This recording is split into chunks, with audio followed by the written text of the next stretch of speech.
Assalamualaikum, selamat datang di video Saul yang landscape. Kalau biasanya kan portrait ya, di TikTok atau teman-teman yang lain. Jadi di video pertama ini aku bakal membahas soal kenapa smartwatch itu nggak bisa sama sekali buat gantiin jam tangan konvensional.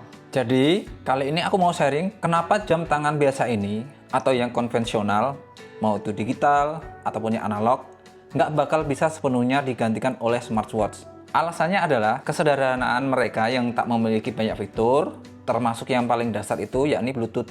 Mereka tak terlacak oleh orang-orang yang ingin memata-matai kita karena sangat minim fungsi ya, yakni hanya terbatas di penanda hingga penghitung waktu. Jadi sebelumnya, dari pakar aviasi DX, ia mengutip sebuah artikel di sebuah blog, namanya itu Watches of Espionage.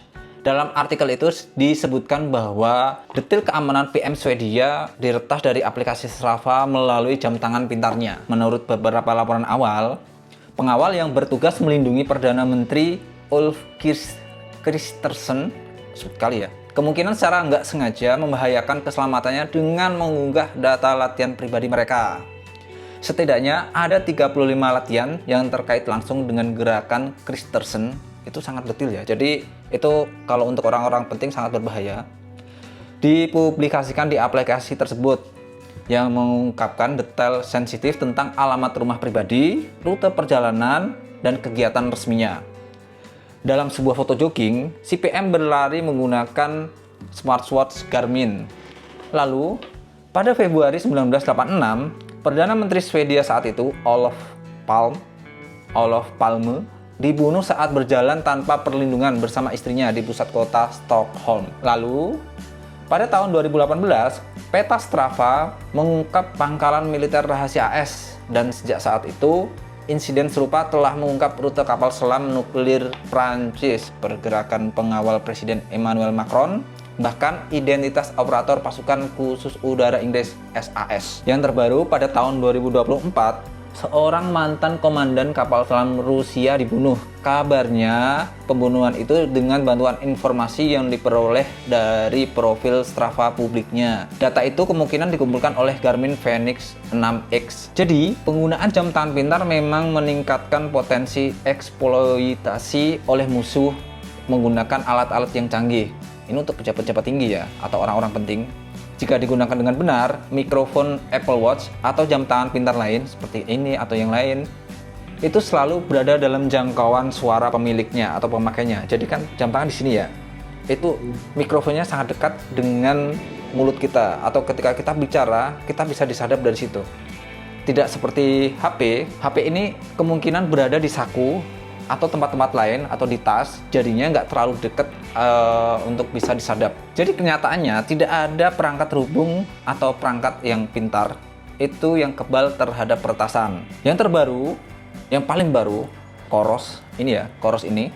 Ternyata smartwatch Coros ini yang dikenal sangat badak baterainya, harga yang terjangkau, juga menghadapi pengawasan ketat setelah perusahaan keamanan Jerman menemukan kerentanan Bluetooth di seluruh lini produknya.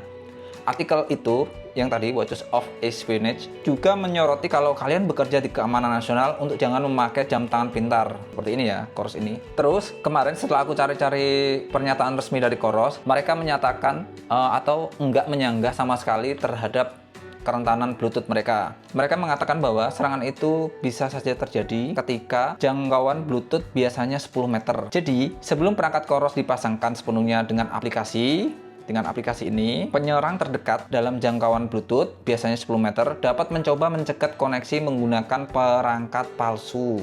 Secara teori, perangkat tengah ini dapat mengakses atau menyampaikan bagian dari komunikasi Bluetooth. Setelah pemasangan selesai aplikasi ini, risiko serangan hacker itu akan berkurang sepenuhnya atau bisa dihilangkan. Beruntung mereka yang menggunakan Apple atau iOS atau iPhone itu bakal mendapat manfaat dari enskripsi Bluetooth bawaan yang menambahkan lapisan perlindungan yang kuat. Namun dalam beberapa kasus yang katanya sangat jarang terjadi, masih mungkin terjadi kerentanan jika perangkat terputus dan menjadi sasaran penyerang terdekat dengan menggunakan alat canggih.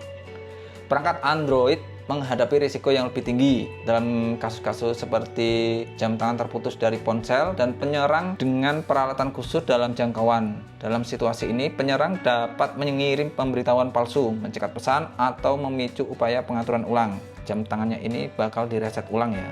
Mereka bisa mereset ulang hacker itu melalui Bluetooth. Tapi Khoros meyakini kalau pengguna-pengguna biasa itu nggak bakal diserang oleh hacker. Jadi serangan hacker itu untuk pejabat-pejabat tinggi ya. Kalau saran mereka adalah jika memiliki perangkat Khoros baru, hubungkan perangkat ke aplikasi Khoros di rumah. Jadi menghubungkan ini ke sini itu di rumah aja, nggak di tempat umum. Dan jika menggunakan Android, cukup keluar paksa dari aplikasi Khoros saat tidak digunakan. Seperti itu. Jadi harus dikeluarkan dari aplikasi ini kalau nggak digunain.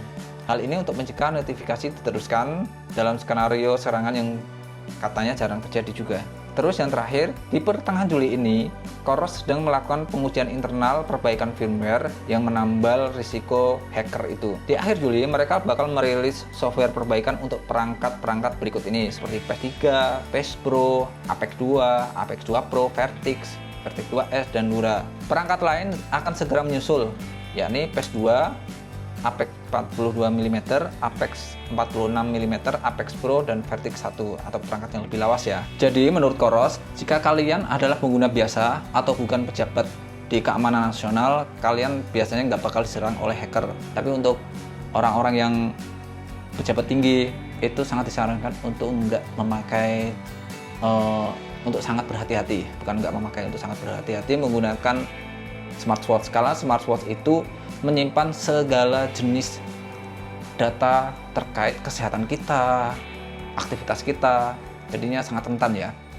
kalau nantinya bakal digunakan oleh orang-orang jahat data-data itu.